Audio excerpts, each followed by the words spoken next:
Los que tengan algo pendiente lo pueden resolver aquí afuera, por favor, que ya vamos a concentrarnos. Entonces, vamos hoy a ver el séptimo tema de esta materia, y tiene que ver nuevamente con la política fiscal o el tema y la estructura fiscal de la nación. De acuerdo, de la clase pasada que vimos, ¿por qué existe el Estado? ¿Por qué interviene? ¿Por qué cobra impuestos? ¿Por qué gasta? ¿En qué gasta? Las razones de ser del Estado, ¿de acuerdo? Entonces ahorita vamos a entrar un poquito más en el tema. Esta clase puede ser un poco densa, entonces necesito o les sugiero que se concentren. Si no terminamos el tema, lo termina Rodrigo en la clase complementaria. Pero en esta clase vamos a ver cómo funcionan los ingresos y los gastos del Estado. Los que tengan que hablar, si no es una pregunta, por favor, si es una pregunta levanten la mano, y si no, yo les pido que se salgan, por favor, porque en esta clase necesitamos concentración. Este es un tema denso y por respeto a los demás. Entonces, ¿alguien tiene alguna pregunta? ¿Cómo les fue en el quiz? Fue algo bastante fácil, ¿o no? Con lo que espero que hayan recuperado nota varios de ustedes. Entonces arranquemos con este segundo tema fiscal, sobre los ingresos y los gastos del Estado. Y vamos a ver algo del Estado colombiano. Sobre todo, cómo es esa parte de ingresos y gastos del Estado colombiano. ¿Listo? ¿Alguna pregunta?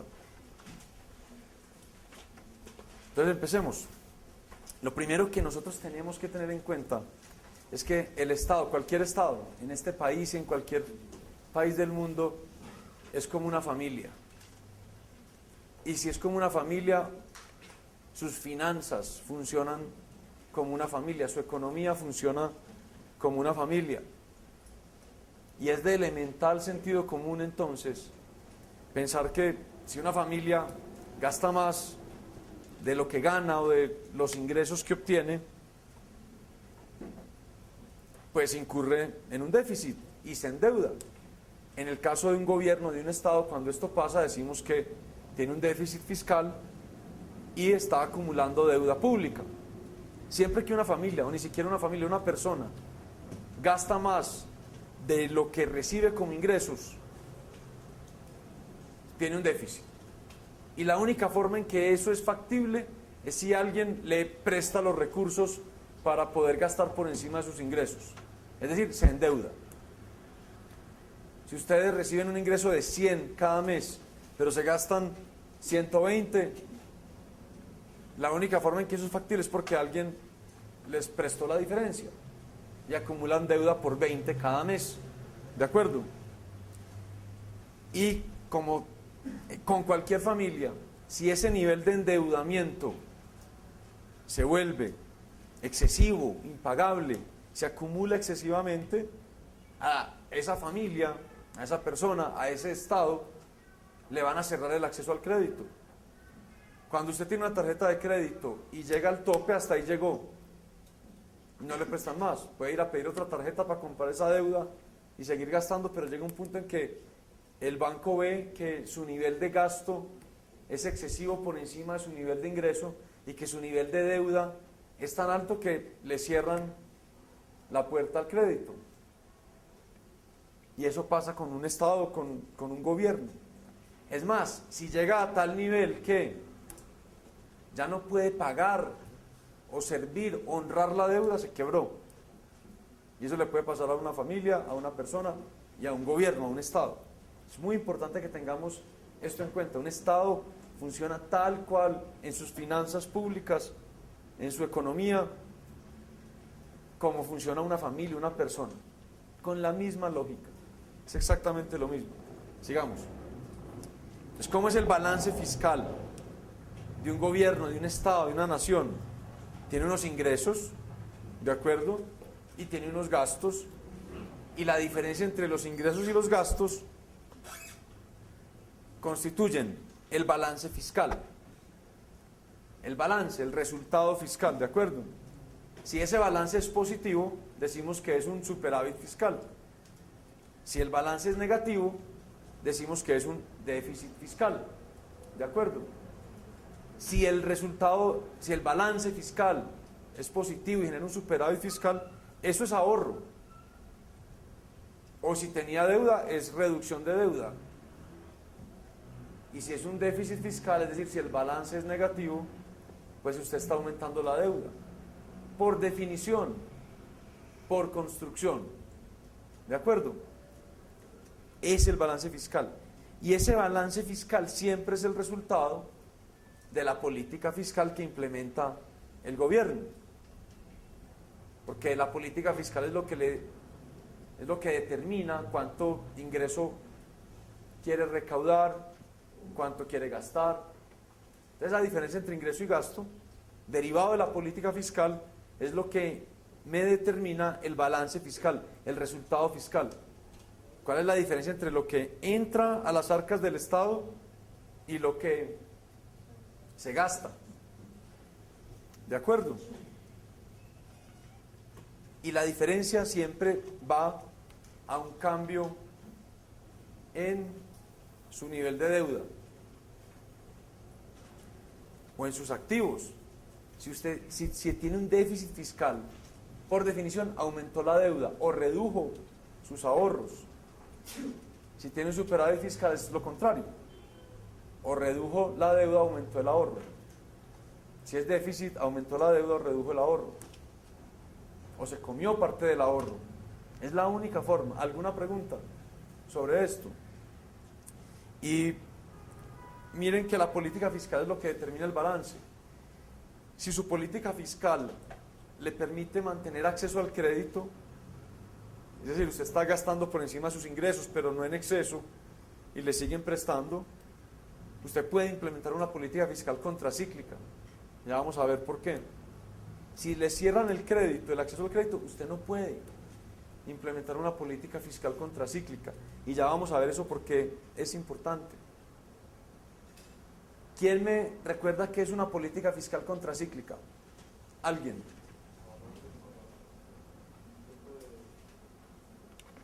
Entonces la política fiscal contracíclica es, ¿cómo es? Entonces, de nuevo, usted es muy importante que aprendamos a expresarnos. Entonces, la política fiscal contracíclica no es como que no. La política fiscal contracíclica es.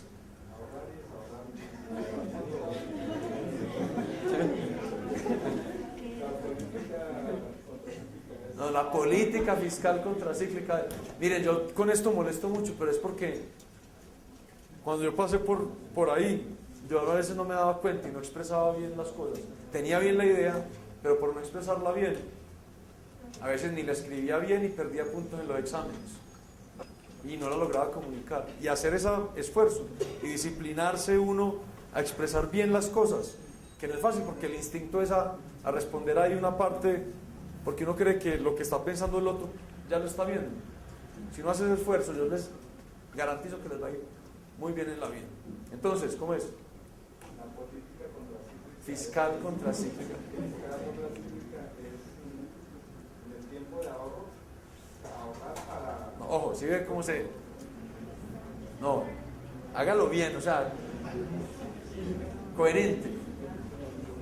Es que uno no arma una oración así, uno no arma una oración diciendo, a ver, silencio por favor, que esto no es para burlarse, pero miren, eso no es una oración, uno no puede decir, la política fiscal contracíclica es en el tiempo, no, porque sale incoherente, o sea, usted lo tiene claro, pero el que necesita recibir la idea no.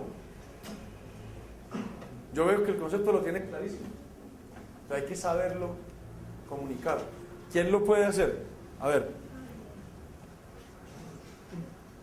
No, de una, tan. Sí, la política fiscal contracíclica es aquella en la cual se ahorra en los momentos de abundancia para gastar o desahorrar en los momentos de escasez. Perfecto, así de simple. ¿Sí ven? No es ni que como ni que no nada. La política fiscal es tal cosa. Usted la tenía clarísima. Pero hay que saber anclar esa idea en el lenguaje. Entonces sigamos. Entonces es lo que habíamos visto muy al principio del curso, que la autoridad económica idealmente implementa una política fiscal contracíclica. ¿Por qué? Porque a las personas, según la teoría económica, no nos gustan las fluctuaciones bruscas. Entonces hay un ciclo económico que hace que el nivel de actividad económica y por lo tanto los ingresos que recaude el Estado fluctúen como un ciclo. Y si no hubiera una política fiscal contracíclica, pues el nivel de gasto seguiría el ciclo.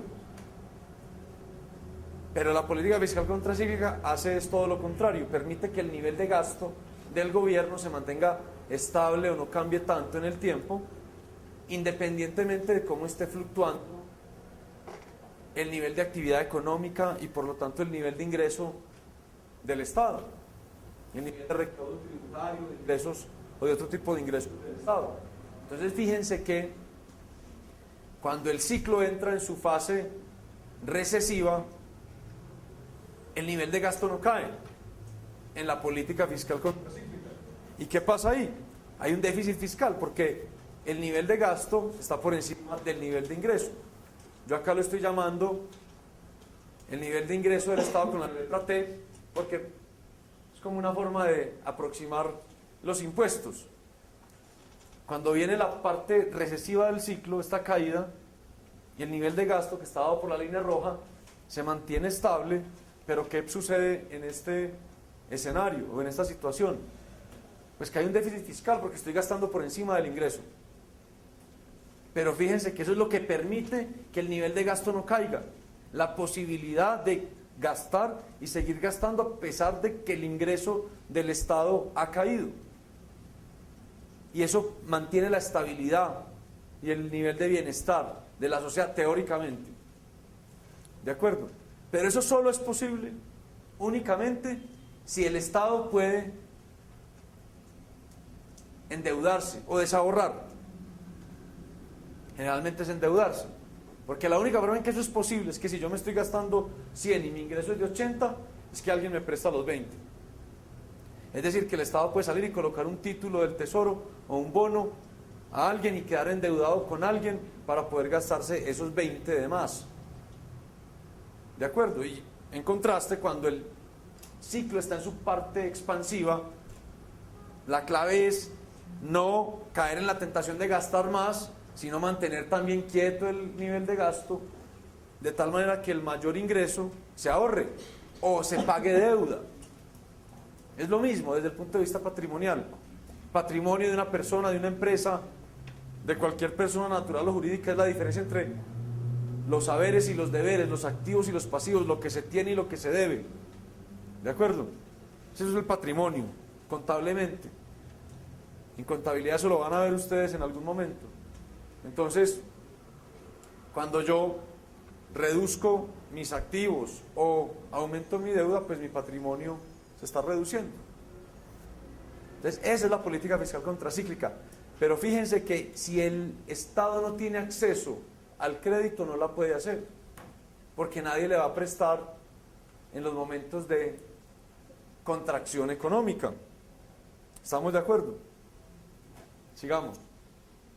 Entonces, habíamos dicho que la política fiscal contracíclica es como si el Estado o la autoridad económica o la autoridad fiscal comprara un seguro colectivo, ¿sí o no? ¿Para qué? Para que no tengamos que padecer fluctuaciones bruscas en los niveles de gasto, porque a los seres humanos, según la teoría económica, no nos gustan las fluctuaciones bruscas, y ese rechazo a las fluctuaciones bruscas, ¿cómo es que se llama? Aversión al riesgo. Aversión al riesgo. Y de nuevo, la clave es: se ahorra durante la expansión y se desahorra o se endeuda durante la contracción, y durante la expansión se paga la deuda. ¿Estamos de acuerdo? Es el arquetipo ese del que hablábamos en la primera clase, de las vacas gordas y las vacas flacas que encontramos en la Biblia. Es que desde ahí está. Eso no se lo inventó ningún genio. Está ahí, Génesis 37 al 50. ¿de acuerdo? Vacas gordas y vacas flacas. Ahorro durante la abundancia, desacumulo durante la escasez, no altero mi nivel de gasto, no altero mi nivel de bienestar, no tengo que soportar fluctuaciones. Ese es el objetivo de la política fiscal. Pero insisto, si no hay acceso al crédito, es imposible hacerlo, especialmente en la época de vacas flacas. Sería imposible porque nadie le va a prestar o proporcionar al Estado los recursos para que pueda mantener el nivel de gasto por encima de la caída en el nivel de ingreso.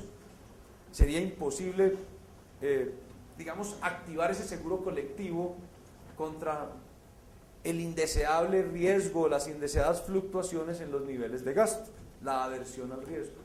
¿De acuerdo? Sí. Tengo una pregunta.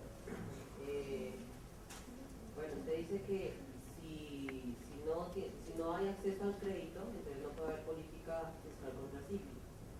La política fiscal contracíclica es cuando el Estado ahorra de su plata para luego utilizarla cuando esté en escasez. No tendría que pedirle prestado a nadie, simplemente guarda acá y luego... Es que si tiene ahorro tiene acceso al crédito, porque si usted tiene ahorro, activos le van a tener las puertas abiertas. Y muchas veces usted puede tener un ahorro y decir, mire, vino la parte recesiva del ciclo y yo no quiero sacar esos recursos de ahí porque me están rentando bien, présteme sistema financiero para poder mantener el nivel de gasto sin tener que comer acá o gastarme eso. Pero contablemente es lo mismo, reducir ese nivel de ahorro, que es una opción, es lo mismo a dejarlo quieto y endeudarse desde el punto de vista contable patrimonial. Su patrimonio queda igual.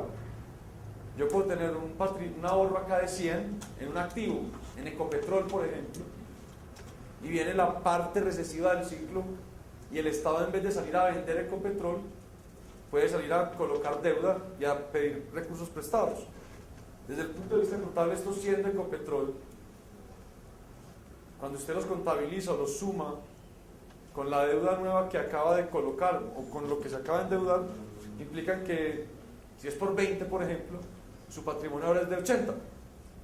Por aquí tiene 100, pero debe 20. Por otro lado, no. Eso es lo mismo a haber vendido 20 acá. Pero no es óptimo, digamos, gerencialmente hacer eso. Es mejor, deje acá Ecopetrol, que le está rentando bien, tome una deuda con una tasa de interés un poco más bajita. Pero patrimonialmente es lo mismo. Pero fíjese que si usted tiene ahorro o tiene esos activos, a usted le abren los mercados de crédito. Si no tuviera nada, es muy difícil que se los abran. Y por eso es que yo digo que es importante tener acceso al crédito para poder implementar esa política fiscal contracíclica. ¿De acuerdo? Sigamos. Y ese es un daño muy grande a la sociedad porque no le quita esa aversión al riesgo, no le atenúa esas indeseables fluctuaciones en el gasto. Eso ya es una consecuencia nefasta para un país, que su gobierno no pueda hacer política fiscal contracíclica.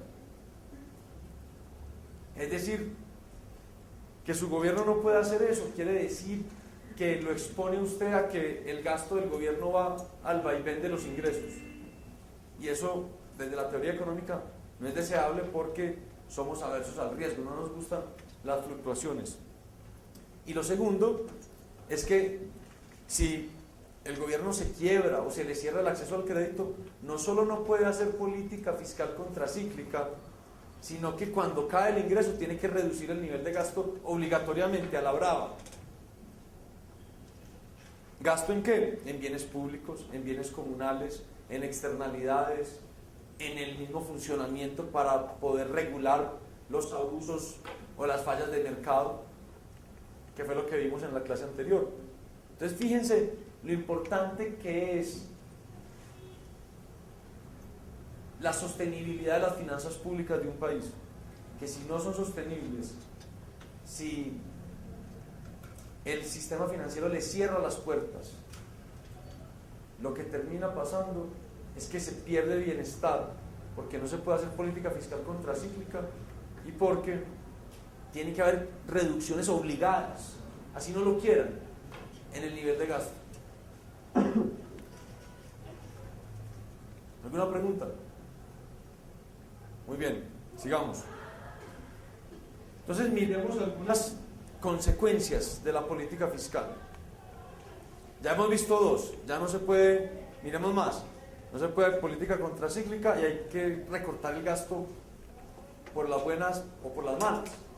Es decir, recorte mantenimiento de vías, recorte pago de maestros, recorte pago de soldados, recorte funcionamiento del Estado para labores que son esenciales.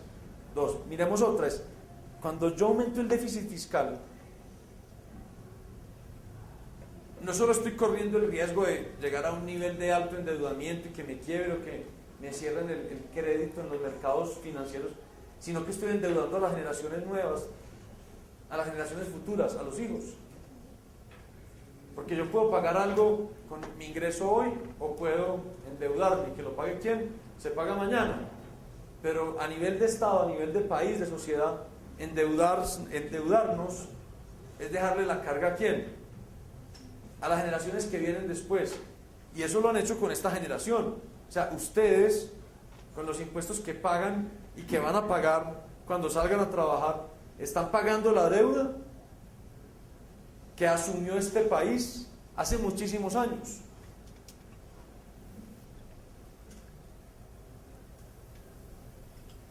¿De acuerdo? Es como si yo me muero y dejo una deuda a mis hijos, les toca pagarla a ellos. Y así funciona un país. Es exactamente lo mismo. Toda la deuda que hoy estamos acumulando es deuda que eso se paga. Tarde o temprano se paga. Y si no se paga, y digamos, si estamos financiando el gasto con deuda, pues la van a pagar los hijos de nosotros con impuestos. Un bono que emite el gobierno, un 2024, es deuda que se paga ¿en cuánto? En 10 años. Pero se paga.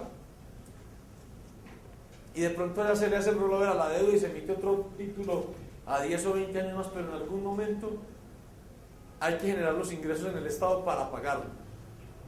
Eso no es al infinito.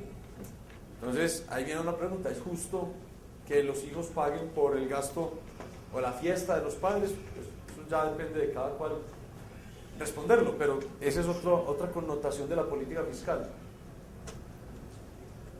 Sigamos.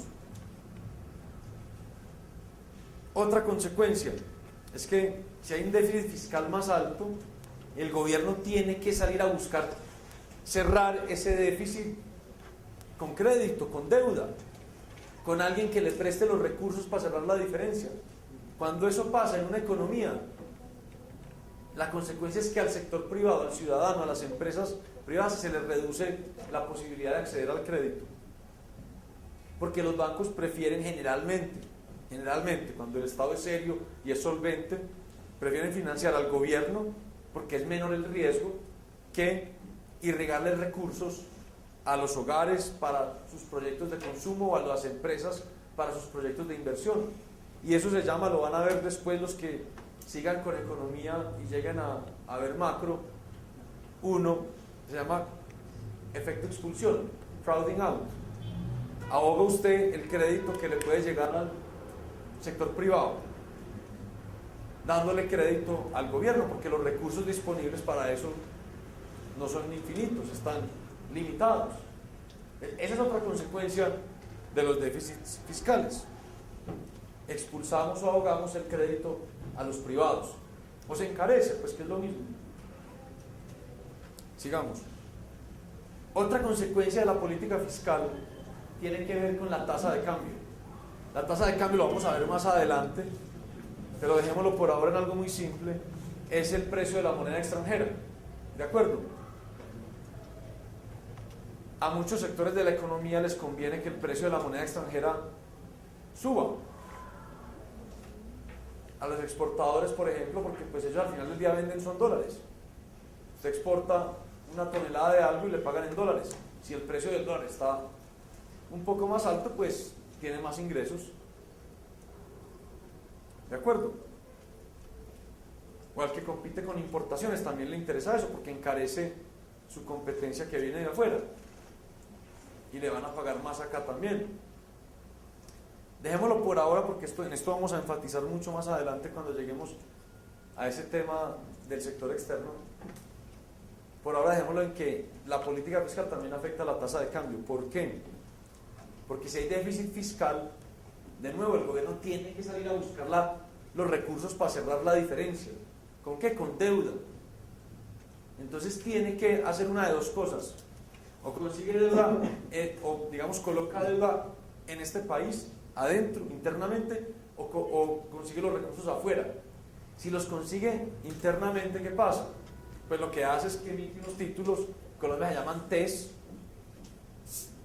y los vende en el sistema financiero. Entonces los bancos vienen y compran esos TES, compran los TES y le dan la plata al gobierno que necesitaba. El gobierno queda endeudado con los bancos o con el sistema financiero, ¿no? Yo tengo el título acá, en el 2024 usted me paga, señor gobierno. Pero ¿qué hacen los bancos o los fondos de inversión o los fondos de pensiones cuando compran esos títulos que el gobierno emite internamente para cerrar su déficit fiscal? Pues que los bancos salen y se deshacen de otras cosas para poder comprar esto. Y uno de los activos de los cuales se deshace generalmente es la moneda extranjera. Entonces salen y ofrecen dólares, por ejemplo, para poder comprar los títulos del gobierno. Y esa mayor oferta de dólares en el mercado tumba el precio del dólar o de la moneda extranjera. Y eso lo llamamos aprecia la tasa de cambio. Y eso afecta a sectores como los exportadores o quienes compiten con importaciones. Y la otra posibilidad, sigamos, es que coloque la deuda en el exterior. El gobierno diga: mira, aquí ya en el país no quiero endeudarme, me voy a endeudar con los extranjeros. Entonces va y coloca unos títulos en el exterior y le prestan es que moneda extranjera, dólares o euros, y los trae acá para pagar y cerrar esa brecha, y eso aumenta la oferta de moneda extranjera en el país y tumba el precio de la moneda extranjera, aprecia la tasa de cambio y digamos que, por ahora dejémoslo así, reduce la competitividad de la tasa de cambio, genera una tasa de cambio no tan competitiva para los exportadores, los que compiten con importaciones.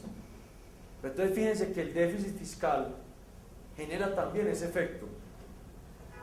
Tumba el precio del dólar, aprecia el tipo de cambio, eso es lo mismo. Induce una tasa de cambio que no es muy competitiva. Si usted es un exportador y el dólar le baja de 2.000 a 1.000 pesos, ¿qué le pasa? Es un golpe muy duro, ¿no? O si usted produce algo que ni siquiera exporta, pero compite con importaciones, ¿qué pasa si se cae el precio del dólar? Se abarata la importación y usted tiene que bajar el precio, porque nadie le va a comprar a usted por encima de lo que cuesta importarlo. Entonces ese déficit fiscal también impacta a la economía a través de ese efecto, generando una tasa de cambio no tan competitiva. Ese debate tiene mucho de largo y de ancho, y más adelante en otros capítulos lo vamos a dar con más profundidad, pero por ahora ténganlo presente.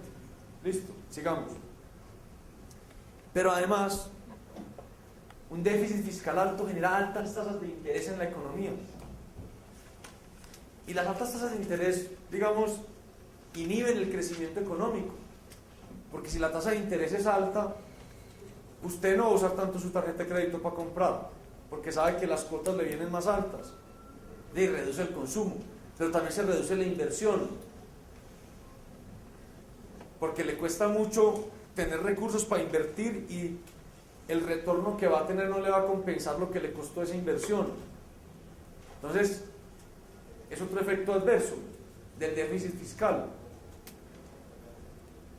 ¿Y por qué sube las tasas de interés? Yo diría que por dos razones. Una es porque el déficit fiscal, al generar la condición según la cual el gobierno tiene que salir a buscar recursos o pedir prestados recursos para poder cerrar la brecha, para poder cerrar el déficit, pues genera más competencia por los recursos disponibles, por el ahorro disponible en la economía. Y si hay más competencia, pues sube la tasa de interés. El que tiene esos ahorros dice: yo los presto, pero a tasas de interés más altas, porque hay presión del gobierno que está pidiendo prestado, hay presión de otros sectores que quieren invertir el ahorro. Y recuerden la identidad macroeconómica básica: la inversión es igual a la suma de las tres fuentes de ahorro. el ahorro privado, el ahorro externo y el ahorro público. Entonces, si no tengo ahorro público, si no tengo, que tengo un déficit fiscal, entonces son la inversión y el déficit fiscal pujando por el ahorro disponible del exterior y de los privados. Y si hay esa puja, pues suben las tasas de interés, porque los que sí tienen excedentes o ahorro pueden colocar su ahorro o prestar esos recursos a tasas de interés más altas. Y acá lo vemos, es la identidad macro básica, la inversión es igual a la suma de las tres fuentes de ahorro, y yo puedo jugar con esto y paso el ahorro público a este lado, al lado izquierdo de la identidad. El ahorro público es los ingresos denominados por la letra T, que es lo que hemos usado, menos el gasto denominado por la letra G. Pero cuando yo paso esa expresión al lado izquierdo, pues tengo es esto, que la inversión más la diferencia entre el gasto y los ingresos del gobierno tienen que ser igual a las dos fuentes de ahorro. Esto es el déficit fiscal, es decir, el inverso, lo contrario del ahorro público. Entonces fíjense que si hay déficit fiscal, el déficit fiscal y las necesidades de inversión empiezan a competir por las otras dos fuentes de ahorro. Entonces se genera una presión sobre las dos fuentes de ahorro y eso sube las tasas de interés en la economía. Y la tasa de interés alta, de nuevo, ¿qué pasa? ¿Qué genera? Que induce o lesiona el crecimiento económico. Porque usted tiene un proyecto en el cual quiere emprender, necesita unos recursos para montar su proyecto, su empresa, con una tasa de interés más alta le va a salir más caro. Si usted no quiere invertir, sino que quiere comprarse un carro o lo que sea, con una tasa de interés más alta le cobran cuotas más altas. Entonces eso lo inhibe a usted de emprender proyectos de inversión o de consumo y eso lesiona el crecimiento de la economía. Es otro efecto del déficit fiscal, presiona tasas de interés altas. Y no solo por la competencia por el ahorro disponible, sino también porque si usted tiene déficit fiscal como Estado, se está endeudando. Si se está endeudando, pues cada vez tiene más deuda, pues cada vez exhibe más riesgo ante los bancos o ante el sistema financiero nacional o internacional. Y si exhibe más riesgo, la regla de oro es que le cobran tasas de interés más altas. A mayor riesgo, mayor tasa de interés. Entonces fíjense otro efecto de la política fiscal y puntualmente de tener déficit fiscales.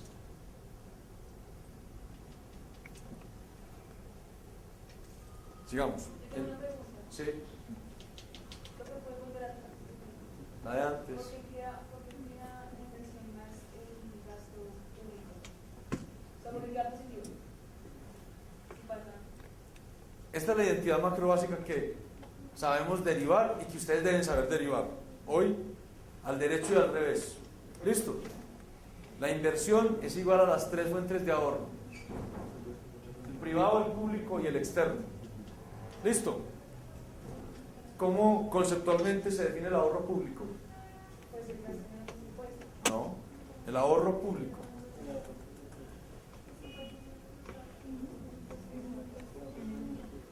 ¿Qué es eso? Lo que digo es o sea, porque lo que pasa es más. Bueno, te estoy diciendo, ¿cómo se define el ahorro? Ese es el ahorro público. Ahorro. No, ahorro público. Solo este término. Ese término no más. Bueno, ¿el ahorro privado qué es? Privado. El ahorro privado es el excedente del sector privado, es decir, la diferencia entre lo que le ingresa al producto de la economía y a eso quítele lo que consume y a eso quítele lo que paga en impuestos. ¿Listo? Los hogares. Vamos ahora al sector público. ¿Cuál es el ahorro público? ¿Cuál es el ahorro del gobierno? Su nombre lo dice, es ahorro. La diferencia entre su ingreso y su gasto. ¿De acuerdo? Nosotros habíamos utilizado la notación T mayúscula para hablar de los impuestos o el ingreso del gobierno. Entonces, y el gasto lo denotábamos con la letra G. Entonces es simplemente pasarlos al otro lado. Yo tengo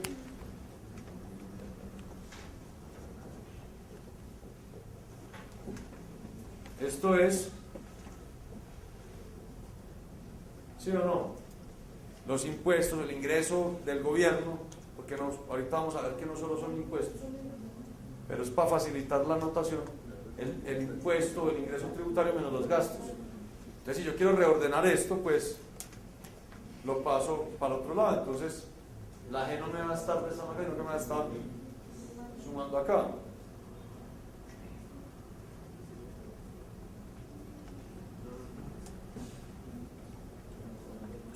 Y esto es el déficit. Este es el déficit fiscal. Entonces, si uno tiene déficit, al final del día estás presionando acá a este lado por los recursos excedentarios que están al otro lado. Y por eso es que digo yo que sube la tasa de interés. ¿De acuerdo? Muy bien. Entonces, al final del día,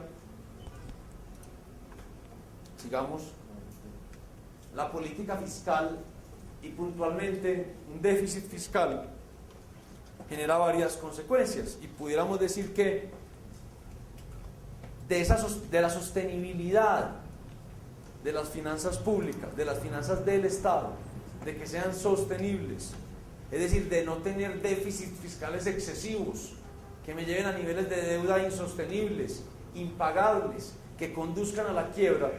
De no incurrir en eso es que depende el bienestar de todas las personas en la sociedad.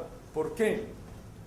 Porque si yo logro no incurrir en ese sendero de insostenibilidad, si yo logro que la deuda sea sostenible, pagable, que los déficits no sean excesivos, entonces yo voy a poder tener una política contracíclica, fiscal.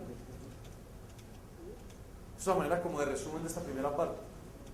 2, voy a poder tener gasto público, voy a poder gastar en bienes públicos, en bienes comunales, en actividades o bienes que generen externalidades, voy a poder funcionar como Estado, voy a poder gastar en programas que induzcan la equidad, pero además voy a poder imprimir equidad intergeneracional, no descargarle todo a las nuevas generaciones. Pero además voy a poder abrirle espacio al crédito para los hogares y las empresas, que no todo el crédito se lo tenga que absorber el Estado. Pero además voy a poder tener una tasa de cambio competitiva. Y además voy a poder tener tasas de interés más bajas. Fíjense todos los efectos que vimos, ahí están resumidos. Ahí lo resumí. Son como 6 impactos de la política fiscal y puntualmente de una política fiscal insostenible que conduzca a una deuda exagerada e impagable que conduzca a la quiebra del Estado. Si la autoridad económica no nos conduce allá, todo esto se puede hacer. Política fiscal contracíclica, poder gastar en los bienes o actividades o servicios que fundamentan o legitiman al Estado. Voy a poder no cargarle todo a las generaciones futuras.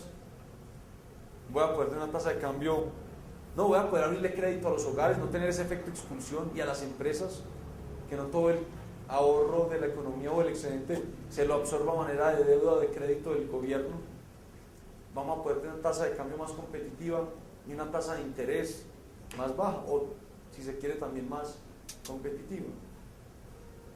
Es muy importante la política fiscal, más de lo que uno normalmente se alcanza a imaginar. Cada vez que allá deciden los niveles de impuestos y de gasto, el impacto en el bienestar de cada uno de ustedes es directo, así no lo perciban. Cada vez que alguien allá le decide cobrar un impuesto o generar ingresos al Estado o gastar, genera efectos sobre ustedes y sobre todos los ciudadanos. Miremos un poquito cómo ha evolucionado el balance fiscal a nivel de Gobierno Nacional Central. Digo Gobierno Nacional Central, GNC, porque el Estado es mucho más que el Gobierno Nacional Central. Están también los entes territoriales, los departamentos, los municipios.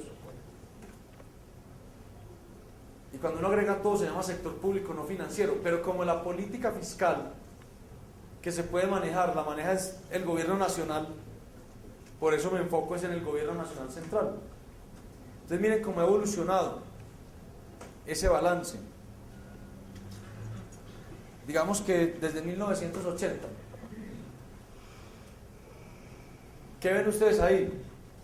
¿Cuál es la, digamos, la característica común de ese patrón de comportamiento?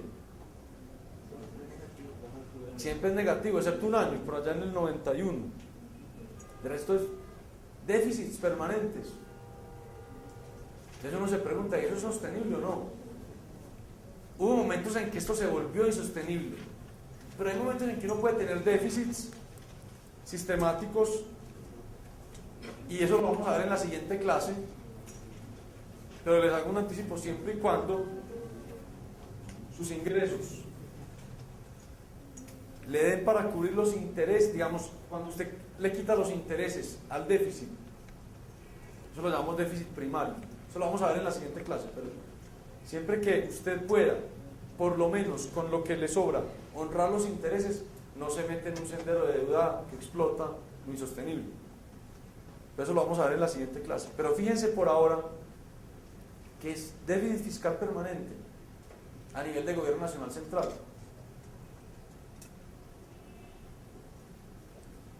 Entonces, ya habíamos dicho que si hay un déficit, ¿eso qué implica? ¿Qué pasa cuando hay un déficit? ¿Qué tiene que hacer el Estado o el gobierno? Endeudarse. Entonces miremos cómo ha sido la evolución de la deuda del gobierno nacional central. Ahí está la evolución de la deuda como porcentaje del Producto Interno Bruto.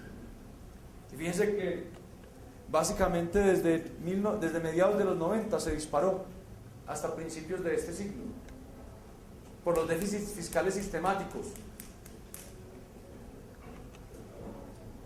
y se empezó a aplanar a partir de ese momento porque el gobierno logró inducir un crecimiento económico alto. Esto es como porcentaje del producto. Entonces el PIB creció más rápido que la deuda. Entonces por eso no siguió estallando, explotando como estaba haciéndolo desde mediados de los 90. Básicamente a partir de 2004 empieza a aplanarse y a volverse sostenible, porque se redujeron los desbalances fiscales, porque creció más la economía, generó más ingresos.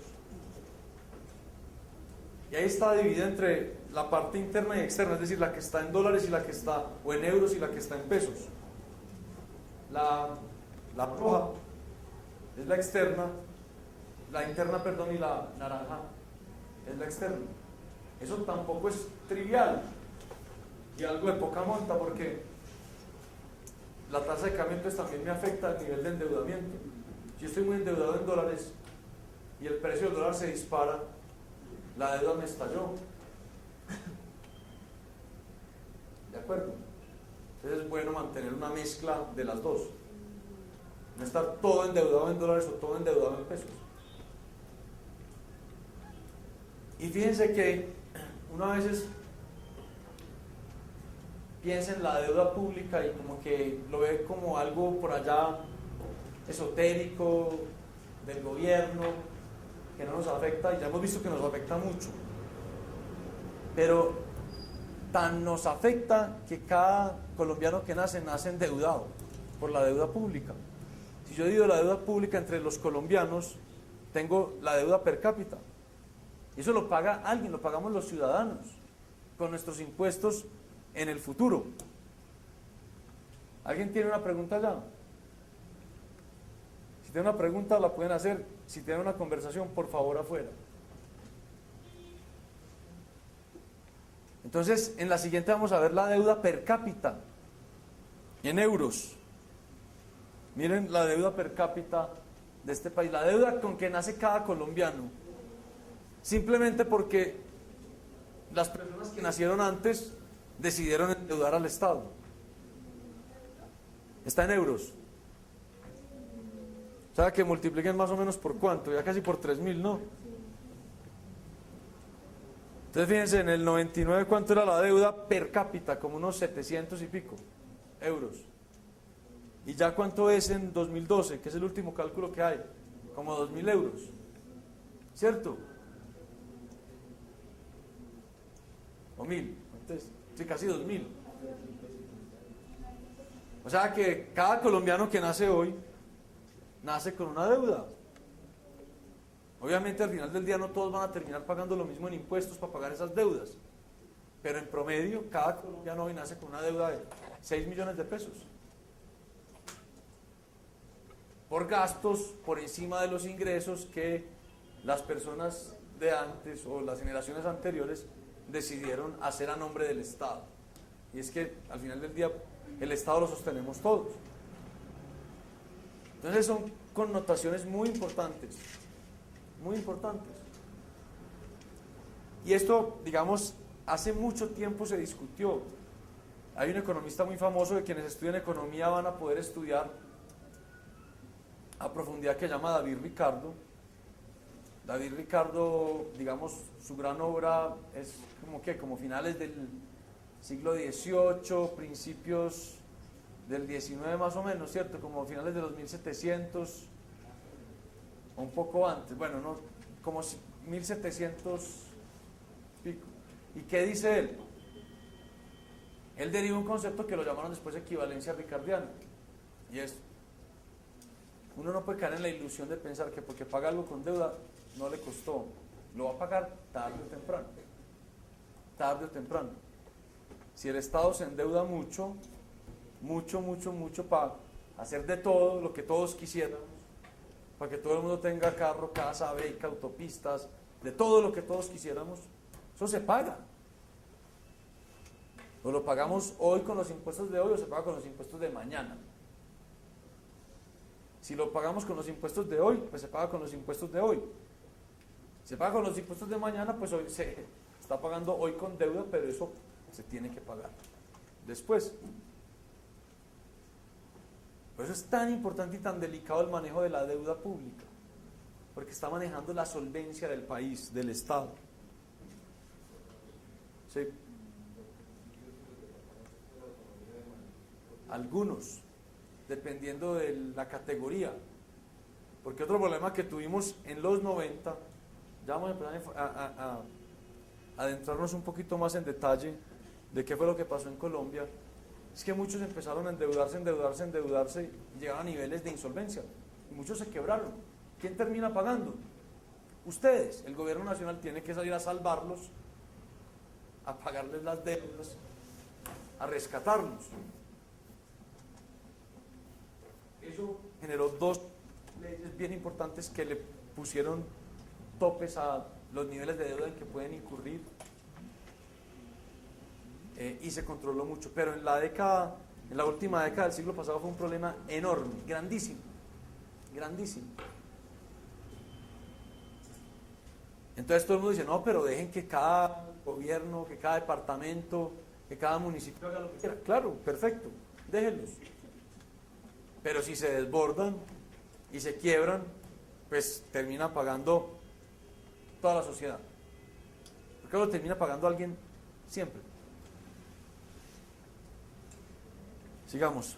Entonces vamos a adentrarnos un poquito ya en los números y qué ha pasado en Colombia, que me parece importante que ustedes conozcan un poquito de la historia reciente del país en este tema fiscal.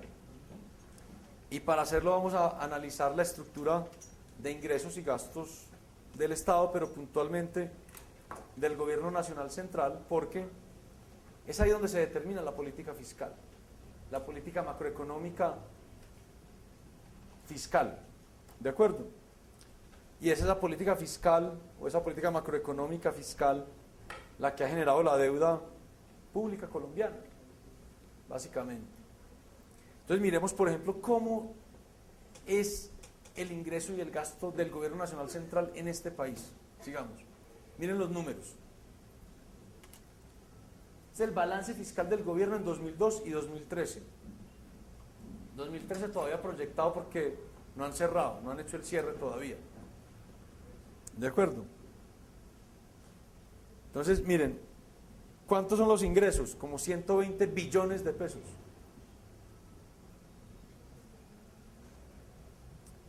¿Y cuántos son los gastos? Como 137 billones. Estamos en 2013. O sea que el déficit, ¿cuánto es? 17 billones. O sea, el Estado, el gobierno nacional central, se gasta 17 billones de pesos más el año pasado de los ingresos que tuvo, de los ingresos corrientes. ¿Cómo financia ese hueco? Con deuda, básicamente en deuda al gobierno, en 17 billones de pesos más. Y mire, eso pasa cada año. ¿Eso cuánto es del PIB? Miren, 2013 es como sus ingresos 17 puntos del PIB más o menos, 16.8, y se gasta un poquito más de 19 puntos del PIB. O sea, tiene un déficit de 2.4%, 2.3, 2.4% del PIB. Hay un problema de decimales, pues, pero es por la aproximación. ¿Cómo? Pero tengan esas cifras en la cabeza, es que es muy importante. Un déficit de 17 billones. Ahora, la verdad que, ¿cuál es? Que este es el gobierno central, cuando uno agrega todo lo demás, eso se va cerrando un poco y no es tan grande. Sí. ¿La corrupción tiene que ver ese déficit? No, lo que pasa es que la corrupción tiene que ver es cómo se gasta eso. Pero ese es el nivel de gasto. Y si alguien en vez de gastar los meses que antes con eso no se Pues igual se lo gastó, pero ese es el nivel. Pero lo que yo digo es, Hagamos silencio, por favor. si digamos algún digamos, alcalde, digamos, decide, yo no sé mucho, pero digamos, decide gastarse plata del gobierno para él, lo que va a hacer es que si todos hacen eso, pues va a haber más gastos. Pero ese, digamos sí, pero eso es lo que determina usted el nivel de gasto, lo que se gasta el gobierno, o el alcalde, o el consejo, lo que sea. Digamos, la corrupción yo diría más un problema de cómo se invierte en eso, pues o lo invierte en el patrimonio del alcalde, o lo invierte en la carretera, pero el nivel de gasto es ese. ¿Listo?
La tercera categoría son los ingresos de capital, que son los recursos que son generados por activos públicos. Por ejemplo, los dividendos que Ecopetrol le da a la nación. Como Ecopetrol es dueña del gran porcentaje, la nación es dueña del mayor porcentaje de Ecopetrol, cada vez que Ecopetrol cierra sus estados financieros y dice el dividendo es tanto por acción, pues le manda una parte a los que tienen acciones de Ecopetrol privados y manda el resto al Estado, al gobierno nacional. o los dividendos o las utilidades que generan, no sé, el Banco Agrario, Bancoldex, el Fondo Nacional del Ahorro, todas esas empresas. ¿De acuerdo? Desagreguemos un poquito los ingresos del gobierno, sigamos. ¿Cómo se desagregan? Entonces, enfoquémonos en 2013, dijimos que era más o menos 120 billones, esos 119 billones 915 mil millones de pesos. Los ingresos corrientes son casi 103 mil millones y casi todos son los ingresos tributarios, es decir, los impuestos. Fíjense que casi todo el ingreso del gobierno está en función de los impuestos. Los otros son los no tributarios, lo que hablábamos de multas, tasas, contribuciones, donaciones, que es muy poquito si lo comparan con lo tributario. Entonces, fíjense que la primera gran categoría, la de ingresos corrientes, es la mayor, y dentro de eso lo mayor es lo tributario, los impuestos. La otra categoría, que son los fondos especiales, también es bastante bajo, como es menos de 2 billones, 1.7. Y los ingresos de capitales son importantes, son como 15, un poco más de 15 billones de pesos. Pero casi todo, fíjense, son ingresos tributarios, los impuestos. ¿Cuánto más o menos? ¿Qué porcentaje? O sea, de esos 120 billones, como 102 son impuestos. ¿Qué porcentaje? 80 y pico % más o menos.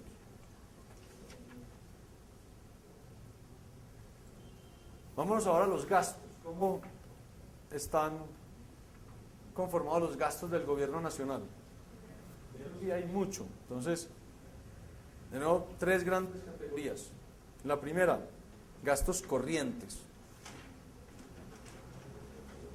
Los gastos corrientes tienen 2 categorías o subcategorías. La primera, los intereses. ¿Por qué intereses? Porque como todos los años hay un déficit y todos los años se incurre en deuda, pues entonces esa deuda acumulada sirve unos intereses todos los años. Entonces están los intereses de la deuda interna y los intereses de la deuda externa, como parte de los gastos corrientes del Gobierno Nacional Central. Y el otro capítulo dentro de los gastos corrientes del Gobierno Nacional Central lo constituye los gastos de funcionamiento. Y los gastos de funcionamiento, como su nombre lo dice, tienen que ver con esos recursos que permiten que el Estado funcione. Elemental, los servicios personales, se paga la nómina de todos los funcionarios del Estado. Otro abajo, gastos generales, hay que pagar la luz, el agua, el papel higiénico, la gasolina de los carros. Y hay otra categoría que es muy importante y en lo cual vamos a profundizar un poquito más, que se llaman transferencias. Y las transferencias tienen a su vez 3 componentes. El primero, algo que se llama SGP, que ven ahí. SGP significa Sistema General de Participaciones. Ya vamos a ver qué es. También están las transferencias por las pensiones que tiene que pagar el Estado. Es un dineral enorme. De nuevo, decisiones de las generaciones anteriores que los afecta a todos ustedes. Y otro tipo de transferencias, como por ejemplo, cuando un juez o un magistrado ordena que se le pague tanta plata a tal persona. Eso entra por ahí. Entonces, alguien demanda al Estado y gana esa demanda y el juez ordena que le paguen a la persona, ahí va una transferencia. Entonces, fíjense, los gastos de funcionamiento tienen 3 categorías: servicios personales, o sea, la nómina, las transferencias y los gastos generales. Y las transferencias a su vez tienen esos 3 tipos. Sistema General de Participaciones, que ya les voy a explicar qué es, pensiones y otro tipo de transferencias. Esos solo son, hasta ahora, los gastos corrientes. Es de corrientes, ¿por qué? Porque son cada año. Bien. Después viene otra segunda categoría que son los gastos de inversión. Es la inversión pública, la inversión del Estado. Es la segunda gran categoría. Y la última se llama préstamo neto, pues es un tecnicismo, pero tiene que ver con, por ejemplo, lo que tiene que pagar el Estado cuando cubre la deuda de un municipio, de un departamento que no paga. ¿De acuerdo? Y ustedes van a ver que el gran porcentaje del gasto del Estado colombiano va a estar ¿dónde? En esto, en los corrientes. Sigamos. ¿Qué es el Sistema General de Participaciones o de Participación? SGP.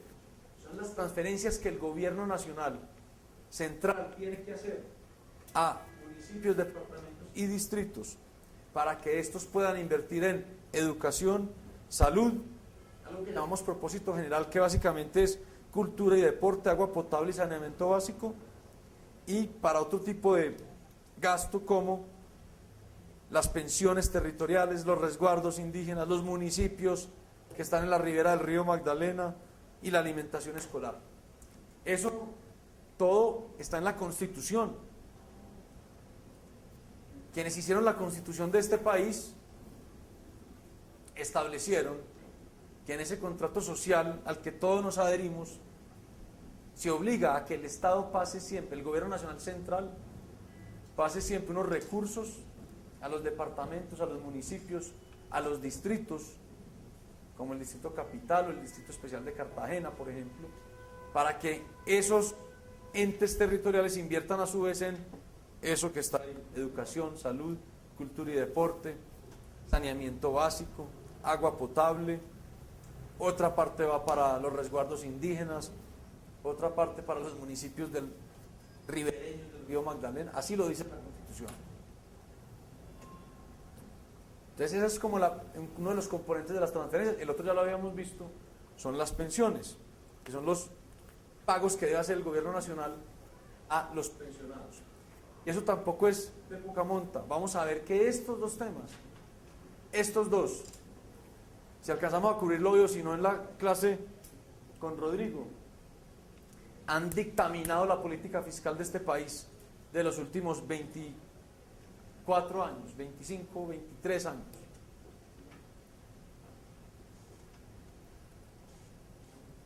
Porque digamos, eso es, digamos, ¿a quién no le gusta que haya gasto en eso? Es todo el mundo, ¿no? El problema es cómo lo hacemos sostenible. El tema pensional es impresionante. Porque nosotros todos, nuestras pensiones van a depender de lo que ahorremos, eso lo vamos a ver ahora, porque estamos en otro modelo de pensiones. Pero las que se arrastran de tiempo atrás es una carga para el Estado grandísima. Digamos, entonces, los gastos del gobierno, enfoquémonos en el año 2013, habíamos visto que eran como de 137 billones casi, ¿no? Entonces fíjense ustedes en dónde están concentrados esos gastos del gobierno. Casi todos son gastos corrientes. Y quiero que piensen ustedes y me digan ahora cuántos son gastos inflexibles, es decir, porque también yo podría decir acá, no, cortemos gastos, tan fácil, ¿no?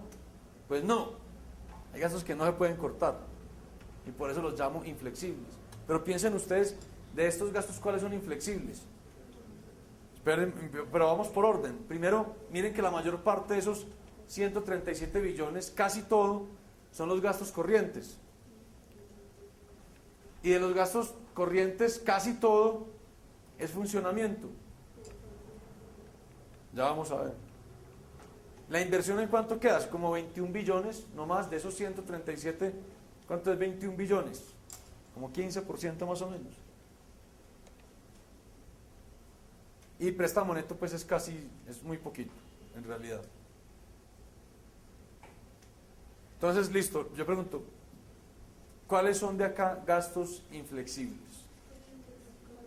¿Por qué? El que dijo corrientes tiene que ser capaz de levantar la mano y explicar por qué.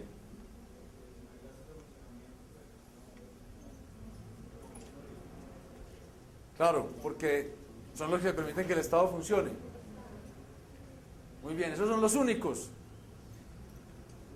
inflexibles. Sigamos.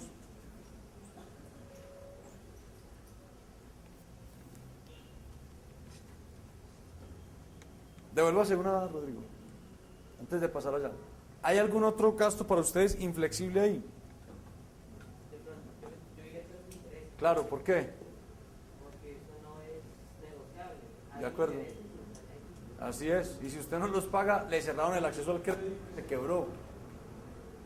Muchas veces en los países cuando enfrentan crisis económicas, lo primero que dicen los sectores populistas es: no paguemos los intereses, no le paguemos a esos malos inversionistas extranjeros que nos prestaron recursos. Pues ¿saben qué pasa cuando uno hace eso? Nadie le vuelve a prestar recursos.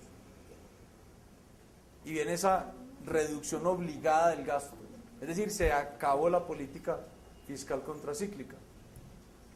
Entonces, sí, muy bien, para mí son gastos inflexibles también, los intereses. Vamos ahora a los gastos de funcionamiento. ¿Cómo están desagregados?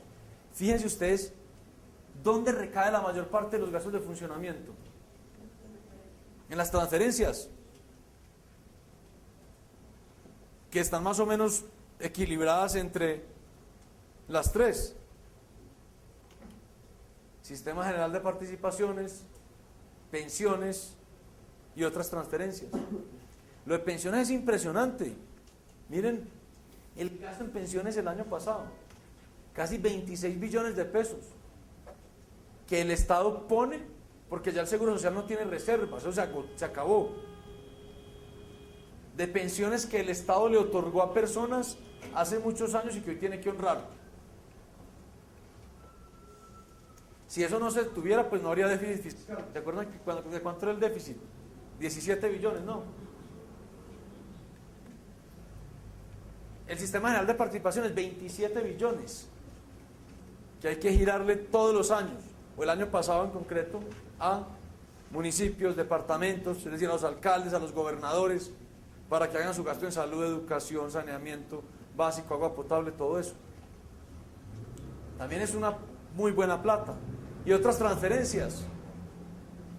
Por ejemplo, gracias a las demandas que le caen al Estado por los errores del Estado, de la Fiscalía, de la Policía, de la Fuerza Pública, del Gobierno, por ejemplo. ¿De acuerdo? Entonces miren todos esos recursos que se van ahí todos los años. Todos los años. Sigamos. Entonces, eso todo es inflexible. Otra. Y otra. Ahí. Entonces miren cuánto es inflexible del gasto.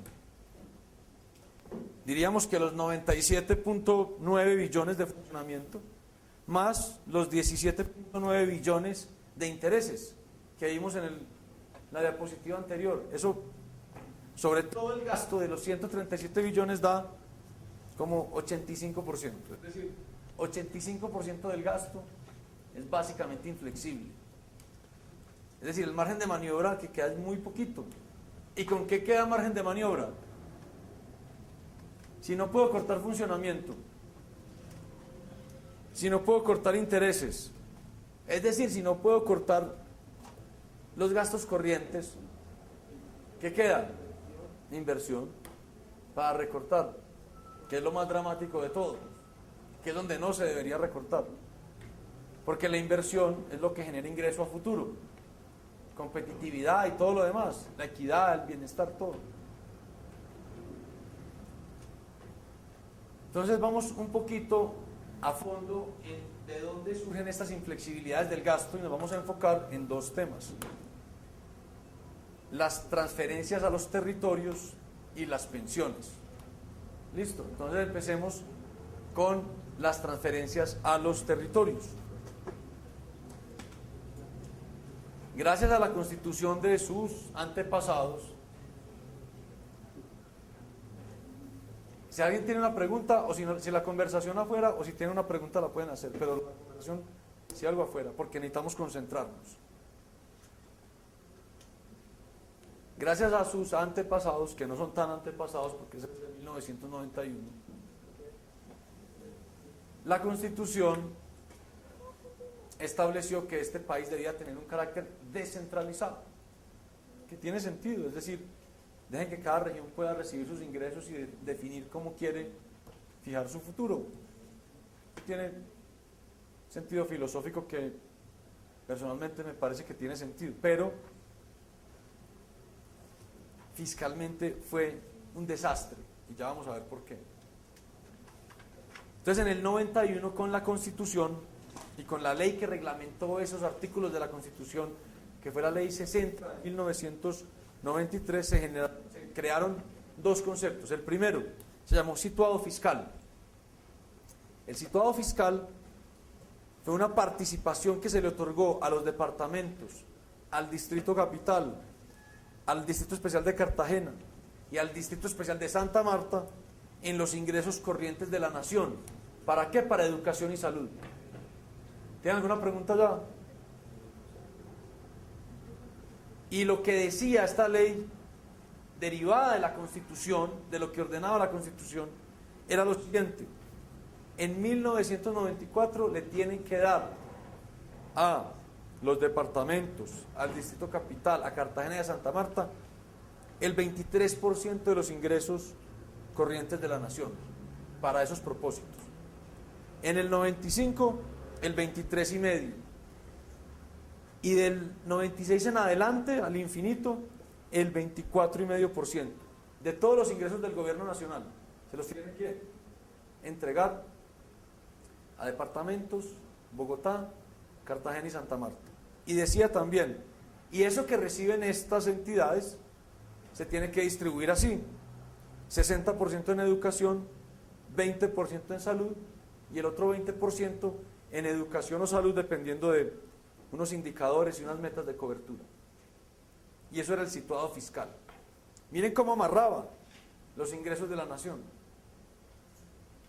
Qué poca flexibilidad le dejaba al gobierno. Ustedes le entraban 100 pesos y giraba 24,5 automáticamente.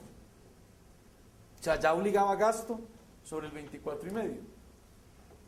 Pero además generó la participación municipal en el ingreso corriente de la nación, que fue el segundo concepto. Y la participación municipal en los ingresos corrientes de la nación se estableció de la siguiente manera con esa ley. En el 94, el 15%.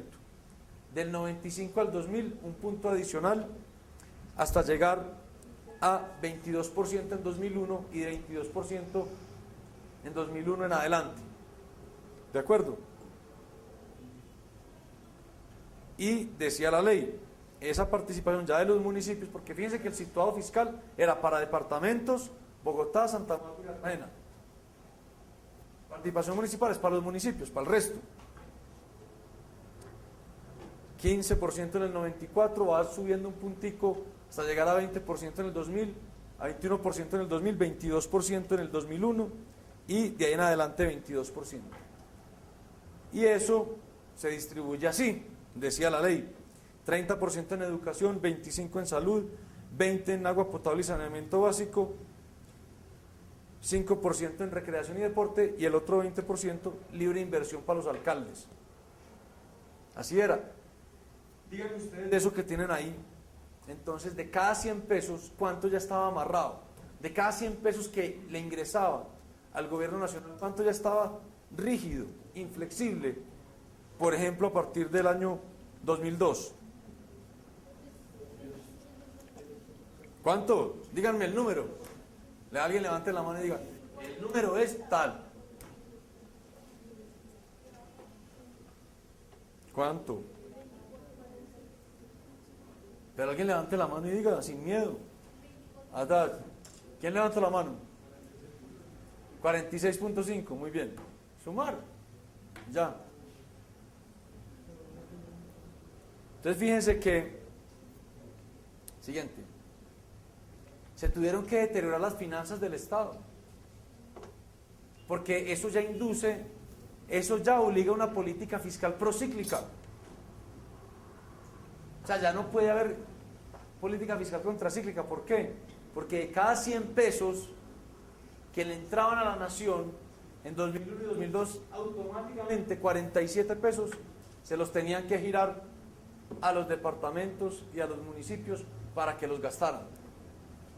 Es que es muy bueno, ¿no? De verdad que es muy bueno el propósito noble de gastar en educación, salud, saneamiento, claro que sí, pero si eso no es sostenible, ¿de qué nos sirve?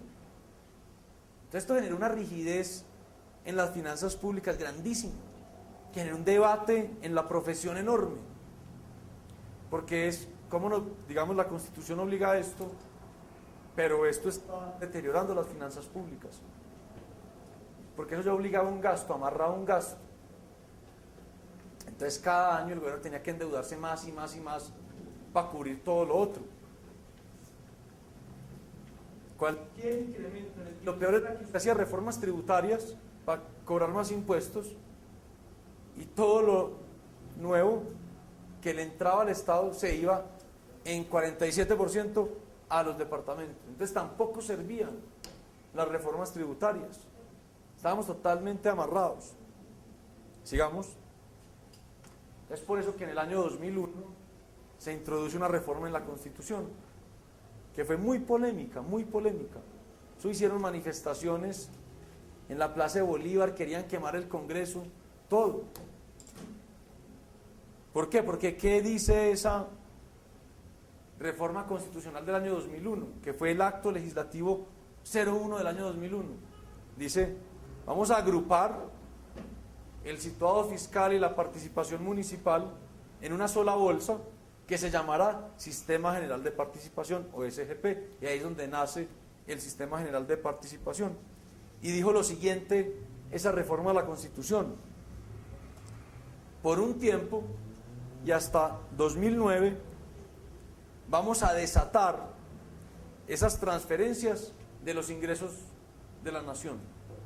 Vamos a darle un respiro a la nación para que no estén atadas.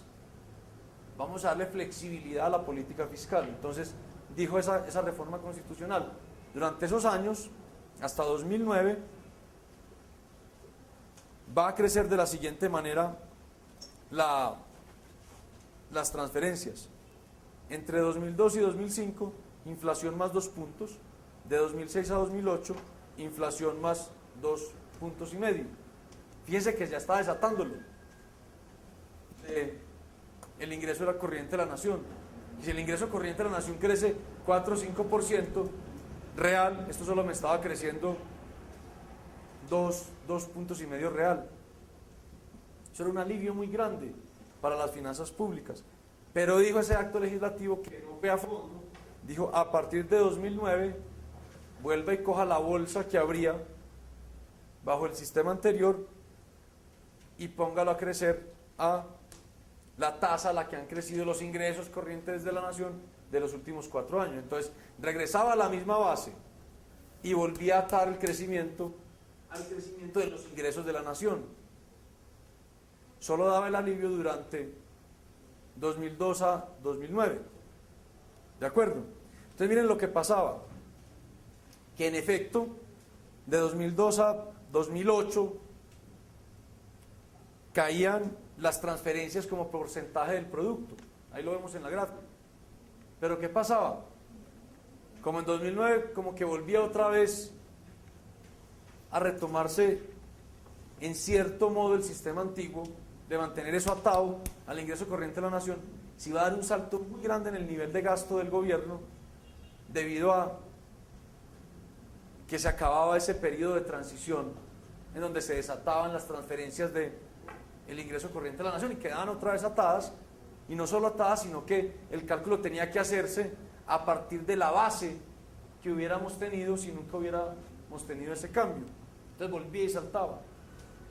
Y eso implicaba un gasto adicional de casi 6 billones de pesos, solo por retornar a ese sendero alto.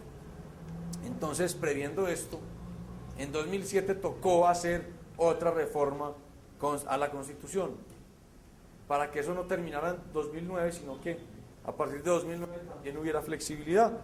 Y viene, sigamos, el acto legislativo número 04 del año 2007, donde se dice, se va a tomar el monto que había en 2007, que eran 17 billones, y de ahí se va a crecer con la inflación más unos puntos dependiendo pues del periodo. Entonces se dijo en 2008 y 2009 inflación más 4, en 2010 inflación más 3,5, entre 2011 y 2016 inflación más 3. Se le dieron unos puntos adicionales para educación y se dijo de 2017 en adelante se va a crecer es sobre el promedio de crecimiento del ingreso corriente de la nación de los últimos 4 años. Eso, aunque vuelve a atar a partir de 2017 el crecimiento de las transferencias del Sistema General de Participaciones al ingreso corriente de la nación, lo hace sobre una base menor, la que se logró bajar con ese acto legislativo. Entonces ya con ese nuevo acto legislativo, miren cómo cambió la situación fiscal de la nación. En vez de tener que dar ese salto de 6 billones de pesos en 2009, se empieza a reducir como porcentaje del producto las transferencias. Claro, hubo mucha oposición, que para quién más que los políticos que venían de los departamentos y de los municipios venir acá a gritar e incendiar y decir es que nos están quitando ingresos. Pues primero no les estaban quitando ingresos, era poniéndolos a crecer de otra manera, no atado al ingreso de la nación. ¿De acuerdo? Y segundo, si eso no se hacía, el Estado se iba a quebrar. Y ahí sí, cero, ni un peso en ese tipo de gasto. Entonces se hizo de una manera bastante responsable y eso yo creo que fue un trabajo bien importante del Congreso, que se dio una pela política, porque usted va a una región y eso no le gusta a nadie. Las regiones quieren poder recibir más y más recursos cada vez, pero si no hubiera sido por eso, pues hubiéramos entrado en un sendero de gasto insostenible, en una deuda que hubiera explotado. Sigamos. Miren cómo fue la diferencia entre el balance del Gobierno Nacional Central sin la última reforma y con la reforma. Las barras azules muestran el balance que se proyectó en ese momento, en 2007, para el Gobierno Nacional Central, y las rojas lo que hubiera sido el balance o el déficit fiscal sin la reforma. Una diferencia enorme. Si nos hubiéramos montado en el sendero rojo, hubiéramos terminado en una situación fiscal insostenible. ¿Alguna pregunta sobre esto? Del Sistema General de Participaciones. Todo clarísimo. Sí. Yo no creo, porque no va a haber salto, porque con la primera reforma, la que quedó incompleta, se decía, a partir de 2009 empieza a crecer con el ingreso de la nación, pero se vuelve a recuperar la base que se traía de antes, como si no hubiera habido reforma. Aquí no, aquí se dice, mantenemos la base abajo, y si bien empieza a crecer con la tasa de crecimiento de los ingresos de la nación, es sobre esta base bajita, o sea, no hay salto. ¿De acuerdo? Entonces, queriendo Dios, no se va a necesitar otra reforma. A diferencia de lo que pasa con pensiones, que ya vamos a ver, pero ¿alguna pregunta sobre esto de las transferencias? Entonces, sigamos. ¿Cuándo nacen las pensiones en este país? En realidad, como lo vimos en la primera clase, una pensión es otra forma de cubrir un riesgo. El riesgo de no poder generar ingresos porque uno ya está viejo. ¿De acuerdo? Evitar esas fluctuaciones bruscas en el ingreso, en el gasto. En este país, eso, digamos, formalmente empieza con Cajanal, en el año 45, donde se crea un sistema para únicamente los empleados públicos, que eran los que se nombraban por resolución, generalmente en los ministerios, en los departamentos administrativos. Y cuando se creó Cajanal, se dijo hay que crear cajas iguales a nivel territorial, en los municipios, en los departamentos. Y eso lo que hacía era que le daba una pensión a la persona cuando se jubilaba. ¿Quién la pagaba? Las personas hacían algunos aportes y el Estado ponía el resto, en el 45. Y claro, ¿quién va a ir en contra de que todo el mundo tenga una pensión? Nadie. ¿Quién va a estar en contra de eso? Pero el problema es cómo se paga. ¿Cómo? Claro, es que si no, ¿cómo se paga? Pues yo creo que todos quisiéramos que todo el mundo en este país tuviera una pensión de 20 millones de pesos mensuales. No, ¿quién no quisiera eso? Pero ¿cómo lo paga? ¿De dónde? Pero eso ya nació así. Se le da la pensión a la persona cuando se jubile, independientemente de si los aportes que hizo son suficientes o no para sostener esa pensión. Pero además, ¿quién no quiere que la expectativa de vida sea la más larga posible?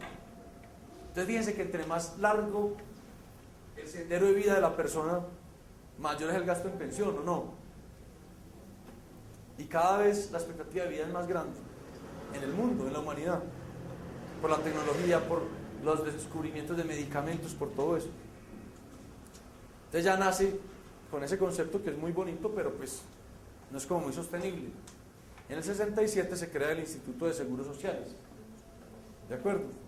Que ya generaba el sistema de pensiones para todo el sector privado y para quienes no eran empleados públicos, sino empleados oficiales, era otra categoría, los que tenían un contrato laboral con el Estado, pero no los nombraban por resolución, y también para los empleados de esas empresas que tenían cierta participación del Estado, y para todos, privados y los que no habían estado cubiertos del sector público con Cajanal. También una idea muy bonita. ¿Y cómo funcionaba este sistema? Con lo que técnicamente se conoce como Pay as you go, pague a medida que va pasando. En castizo se llama prima media o prestación definida. ¿Cómo funciona? Los jóvenes hoy trabajando aportan una plata y con esa plata le pagan a las personas que se están jubilando. Entonces es una pirámide. ¿Sí? ¿Por qué? Por dos razones. Primero, porque los primeros que se jubilan tienen un almuerzo gratis, como lo decimos en economía. Nunca aportaron, sino que esa primera generación empezó a recibir pensiones porque sí. ¿De acuerdo? Sin haber aportado. Y dos, porque si a usted la pirámide poblacional se le invierte, eso se vuelve insostenible. Porque si por ejemplo empieza a haber menos jóvenes que los que ya van arriba, todo recae sobre los jóvenes que están trabajando y va a ser imposible pagar o recoger recursos para pagarle a los que están jubilados y siguen jubilándose. En Europa es un problema grandísimo.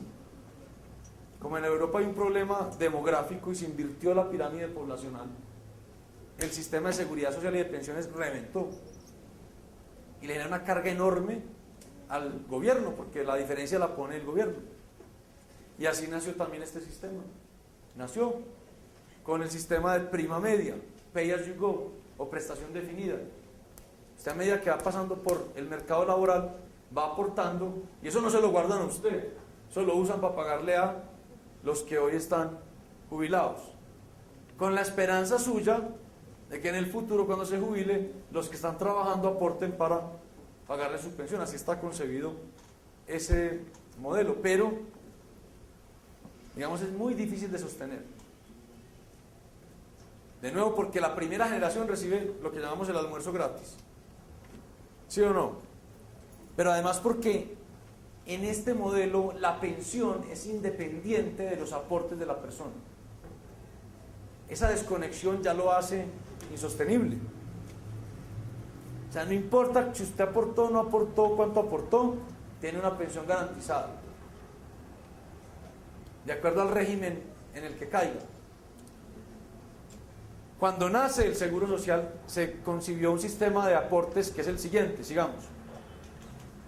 Escalonado, es decir, se creía que cada vez la gente iba a aportar más, que la población iba a crecer, entonces que iba a haber una bolsa para ir pagando las pensiones de los que se iban jubilando.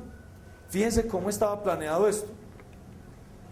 Se pensaba que entre el 67 y el 71, entre 1967 y 1971,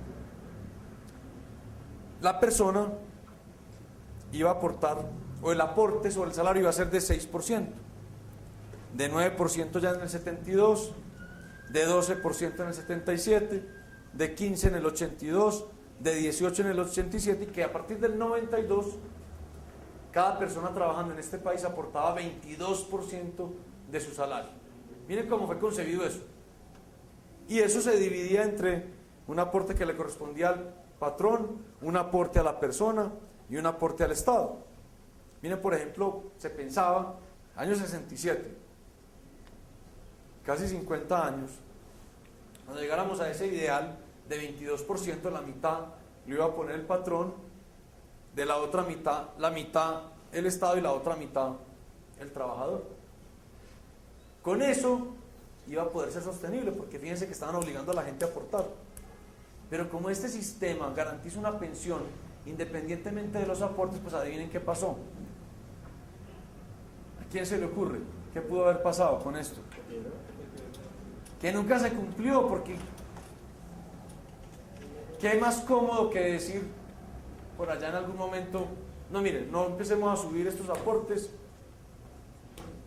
Y eso es populista y es bueno, porque le reduce usted a las personas el aporte que tienen que hacer y echa la carga para dónde, para el futuro, para nosotros.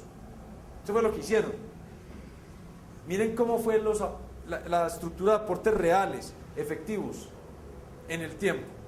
La línea morada muestra lo que debió ser la tabla anterior, cómo iba subiendo el aporte que se le iba a exigir a cada persona que iba trabajando y entrando al mercado laboral para financiar las pensiones de los viejos que se iban jubilando. Y la azul muestra lo que realmente pasó.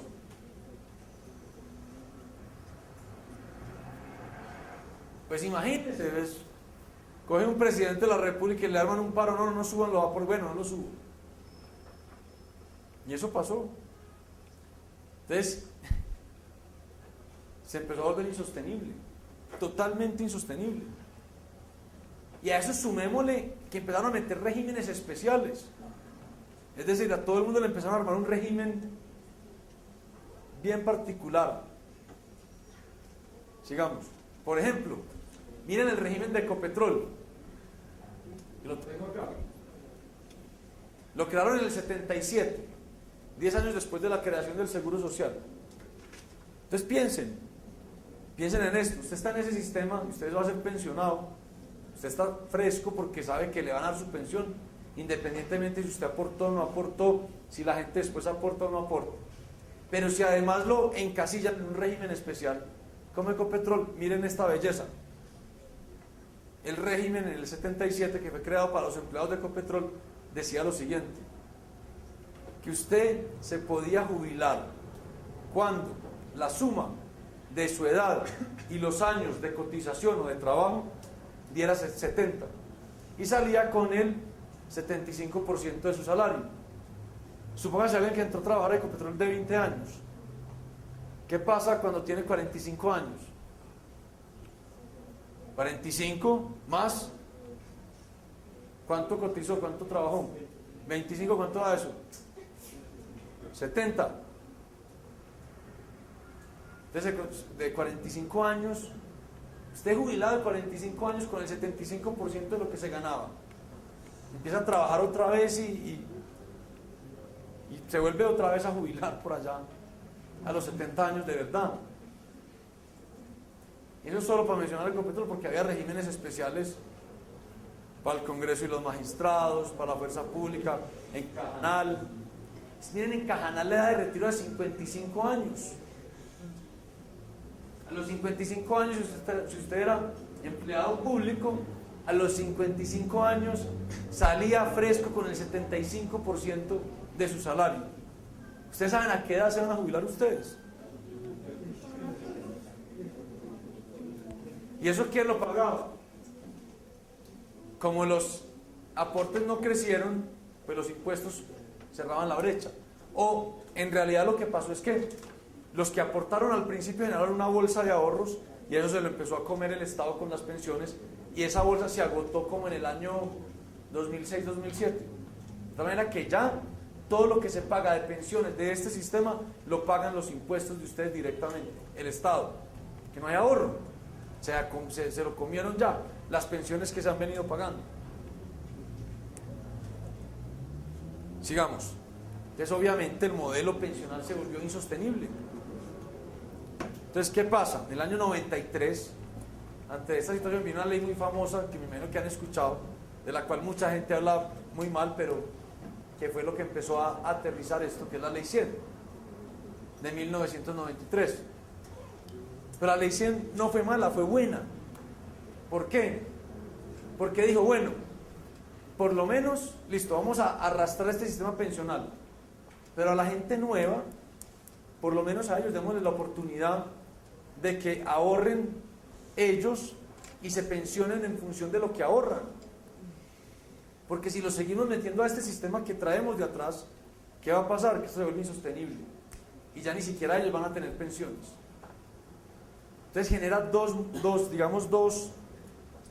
modelos diferentes. El primer régimen se llama prima media con prestación definida, es lo que se traía de atrás, lo que se venía arrastrando, para no lesionar los derechos adquiridos de esas personas.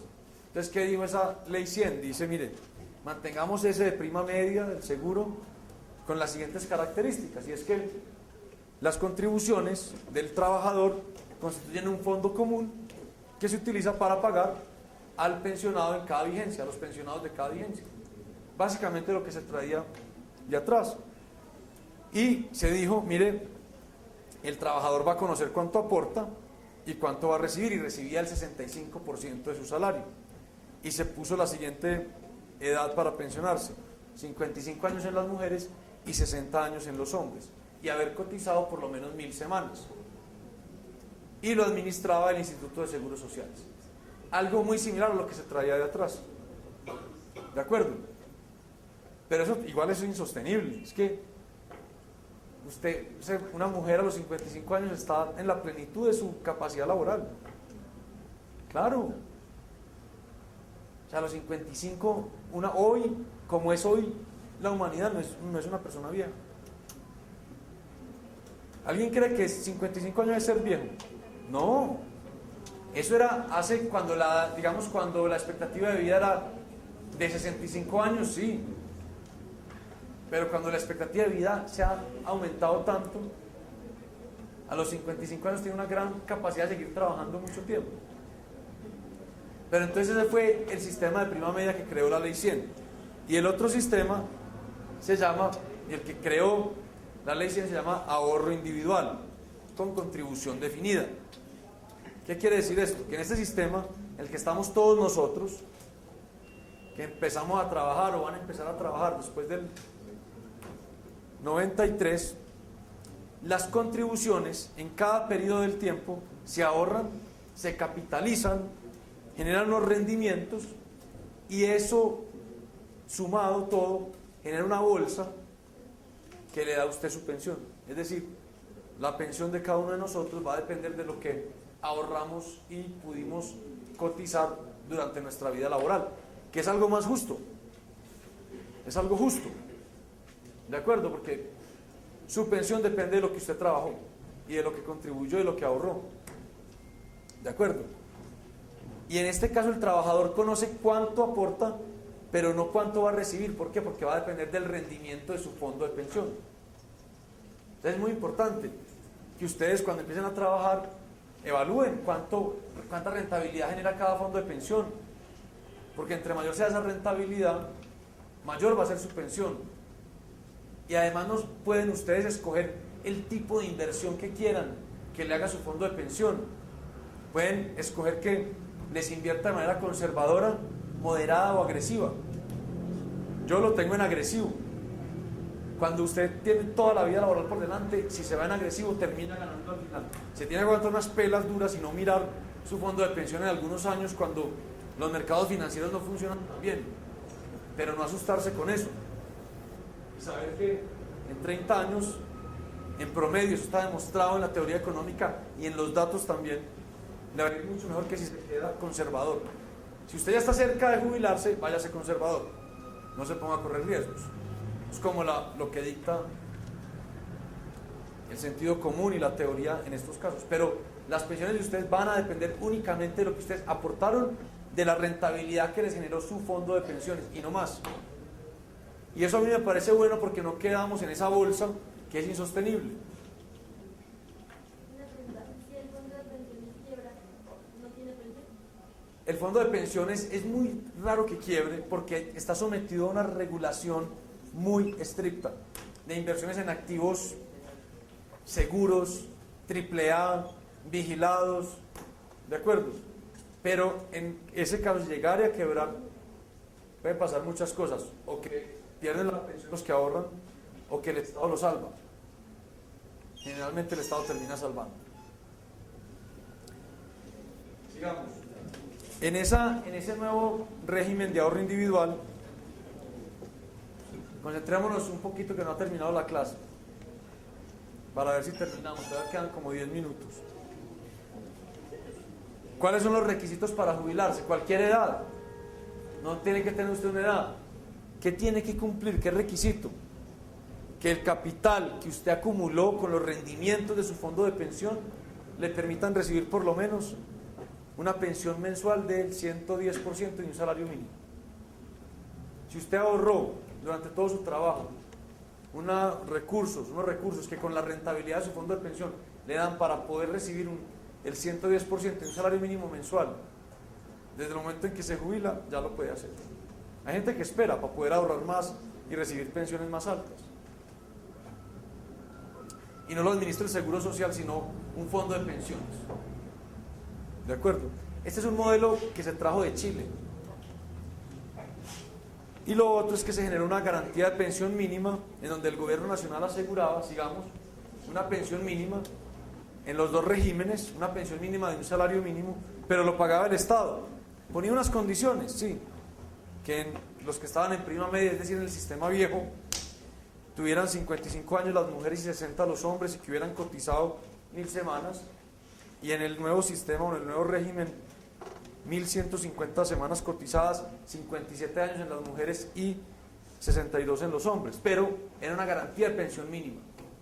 El Estado le garantizaba la pensión mínima con recursos del Estado. Con toda esa reforma, miren en lo que quedó la deuda pensional, que no se contabiliza nunca en la deuda pública, en el 191% del PIB, con la ley 100. 191% del PIB. Y a pesar de los avances de la ley 100, a pesar de los grandes avances, miren cómo evolucionaba el gasto en pensiones. La línea intermitente muestra el nivel de gasto y la línea sólida, roja, muestra el número de pensionados. Como seguía arrastrando ese sistema de prima media insostenible, pues seguía, digamos, haciéndose cada vez más y más insostenible, casi que en un sendero que nos llevaba a estallar. Miren cómo pasó el número de pensionados del 90 al 2001. Miren eso, o sea, de menos de 50.000 a casi 400.000. Obviamente el sistema de gasto, el nivel de gasto en pensiones también creció a la misma velocidad, de 0.8 del PIB en el 90 a 2.3% del PIB en 2000, en el año 2000. O sea, se multiplicó por 3 en 10 años. Entonces, ¿qué pasó? Lo de siempre, que en el año 2003 pues ya era evidente que esto era insostenible y se metió una reforma pensional. ¿Cuál fue la reforma ahí? Se dijo, miren, el régimen de prima media, el que se arrastraba, se le subieron las semanas mínimas de cotización para poder jubilarse. Y se subió casi a 1.300 semanas para los que se jubilan a partir de 2015, del año entrante. Porque es que si no, estaba entrando gente más y más rápido y eso era insostenible. Y en el régimen de contribución, el régimen individual en el que estamos todos nosotros, pues el cambio fue que se mantuvo la edad de jubilación, pero también se subió el mínimo de cotización a 1.325 semanas. O sea, ustedes se van a poder jubilar con su régimen individual, de ahorro individual, pero cuando hayan cotizado por lo menos 1.325 semanas. ¿De acuerdo? Y miren lo que pasó con el nivel de la deuda. Entonces cayó algo, el nivel de la deuda pensional se redujo como en 25 puntos del PIB, pero todavía es demasiado alto. Es que es 161% del producto en pensiones que se debía en ese momento a pesar de este nuevo avance. Entonces, ¿qué pasa? Lo de siempre, viene otra reforma en el año 2005 y todos son reformas constitucionales. La de antes fue una ley, esta era una reforma constitucional y esto hizo algo muy bueno y es que acabó los regímenes especiales de ahí en adelante. ¿De acuerdo? Prohibió establecer pactos, convenciones colectivas o condiciones de pensiones diferentes a los que establecía la ley 100. Es decir, ya no se podían negociar las pensiones en las convenciones colectivas. Es que eso era algo, una rueda suelta. Le otorgaban condiciones en una empresa, en la otra del Estado, a las personas, y ya no. Y eliminó la mesada 14 en el régimen de prima media. Antes de esta reforma a las personas les daban 14 salarios de pensión. Se quitó el 14avo. Y se creó un procedimiento pues para investigar pensiones fraudulentas. Entonces miren cómo cayó. De nuevo, cayó un poquito más la deuda pensional. Sin embargo, miren cómo es la comparación internacional. Eso es Colombia, Chile, México y Perú.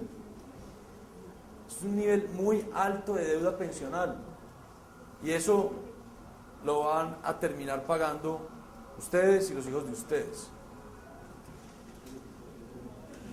¿Cuánto es hoy? Hoy el cálculo, hoy. Y eso no se refleja en la deuda pública que se calcula, porque esto es como una deuda vaya esotérica. Hoy, 25.8 billones es lo que gastamos este año. ¿Eso para qué nos daría? Para darle casi 550.000 pesos a cada colombiano, de una vez. Con esa plata podríamos hacer eso. O podríamos 1.100.000 a cada colombiano que trabaja. O podríamos financiar 25.800 kilómetros de vías. O 2.580 colegios del estrato 6 en los barrios más pobres de las ciudades. Entonces sí, las pensiones son un concepto muy lindo, pero si es insostenible genera un debate fiscal muy profundo. Nos ahoga gasto de otro tipo. Y el último cálculo que se ha hecho lo hicieron a finales del año pasado en ANIF, y da lo siguiente. Mientras Planeación calculó el año pasado que el valor de la deuda es de casi 90%, el último cálculo da que es de 144% del PIB. O sea que ni siquiera con todo el PIB de un año se alcanza a cubrir toda esa deuda pensional que arrastramos. ¿Alguna pregunta? Entonces, como cubrimos el tema, en la clase del miércoles, si les parece, haremos un taller o un quiz. ¿Es lo mismo al final del día o no? Bueno, llámenlo como quieran. Entonces, hacemos algo. ¿Listo? Gracias.